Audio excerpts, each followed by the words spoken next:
আফদালুস সালাওয়াতি ইনদাল্লাহি সালাতুস সুবহি ইয়াউমাল জুমআতি ফি জামাআহ।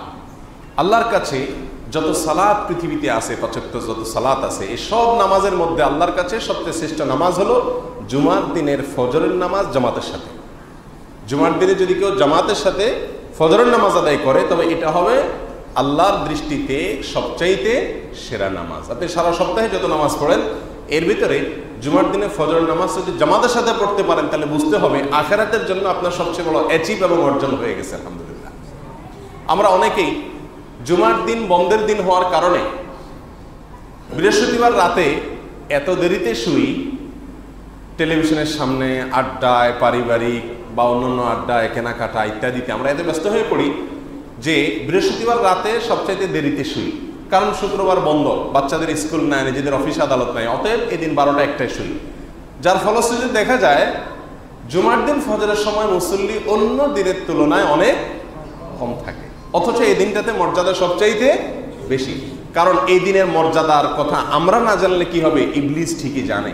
এজন্য সে এই দিনে যাতে আমরা মসজিদে উপস্থিত হয়ে সপ্তাহের সবচাইতে সেরা পুরস্কারটা নিতে না পারি, সেই জন্য সে বৃহস্পতিবার রাতে আমাদেরকে বলে, আরে অন্যদিন তো 10টা-11টায় শুয়ে পড়ো, কালকে তো বাচ্চাদের স্কুল নাই, তোমার অফিস নাই, সকালে ঘুমাইতে পারবা, অতএব রাতে একটু আরো কাজ করো, সময় কাটাও, সময় নষ্ট করো।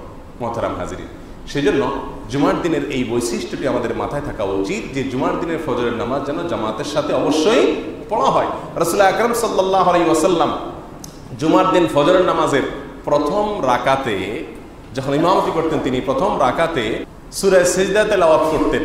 বড় একটা দীর্ঘ একটি সূরা, এই সূরা তিনি প্রথম রাকাতে তেলাওয়াত করতেন। আর দ্বিতীয় রাকাতে তিনি তেলাওয়াত করতেন সূরা দাহার, সেটাও মোটামুটি বড় একটি সূরা। এই দোনো সূরা যদি ইমাম সাহেবরা প্রথম এবং দ্বিতীয় রাকাতে পড়ে তাহলে ইমাম সাহেবের চাকরি পরের দিন থাকবে কিনা আমাদের দেশে, এটা নিয়ে যথেষ্ট সন্দেহ আছে। কারণ এই দুই সূরা সালাতের ভেতরে ফজর নামাজ যদি ইমাম সাহেব সঠিকভাবে পড়ে, তারাবির মতো তুফান মেল মার্কা না পড়ে, তাহলে কমের পক্ষে 15 থেকে 20 মিনিট সময় লাগবে বা আরো বেশি সময় লাগবে। আপনারা যারা মক্কা মদিনায় গিয়েছেন, আল্লাহ যাওয়ার তৌফিক দিয়েছেন, আপনারা খেয়াল করে থাকবেন জুমার দিনে ফজর নামাজে মক্কা মদিনায় প্রায় প্রতি জুমাতেই এই দুই সূরা তারা তেলাওয়াত করেন ইমাম সাহেবরা এবং দীর্ঘ সময় নিয়ে পড়েন। তাহলে জুমার দিনটি আল্লাহর কাছে মর্যাদাপূর্ণ হওয়ার কারণে, এই দিনের ফজর নামাজের বিশেষ বৈশিষ্ট্য থাকার কারণে এই দিনে রাসূল আকরাম সাল্লাল্লাহু আলাইহি সাল্লাম এই সবচেয়ে দীর্ঘ কেরাত বিশিষ্ট নামাজ আদায় করতেন। আমাদের মা বোনদের জন্য বলতে হয়, তারা হয়তো মন খারাপ করবেন, আল্লাহর কাছে সবচেয়ে প্রিয় নামাজ জুমার দিনের ফজরের নামাজ, তাহলে আমরা তো জামাতের সাথে আমরা তো জামাতের সাথে সালাত আদায় করতে পারছি না। তাদের জন্য বলবো, যত ফজিলত পুরুষরা মসজিদে এসে জামাতের সাথে নামাজ পড়ে পান, আপনার মনের ভিতরে যদি এই আবেদন থাকে আল্লাহর কাছে, আল্লাহ পুরুষ হলে আমি এই একটি সওয়াবও ছাড়তাম না, তো আল্লাহ তাআলা আপনাকে ঘরে বসে সেই সওয়াব দিবেন ইনশাআল্লাহ। কারণ ভালো কাজের আকাঙ্ক্ষা এবং তামান্না যখন মানুষ করে আর তার সে সামর্থ্য না থাকে, আল্লাহ সুবহানাহু ওয়া তাআলা তাকে সেই সওয়াব দান করেন। বিভিন্ন হাদিস থেকে এটা প্রমাণিত হয়।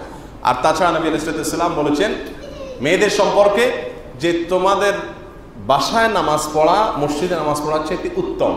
তাহলে আপনি যখন বাসায় নামাজ পড়বেন তখন পুরুষ এখানে নামাজ পড়ে যে সওয়াব পাবেন তার চাইতে বেশি সওয়াব আপনি ওখানে বসে ইনশাআল্লাহ পাবেন।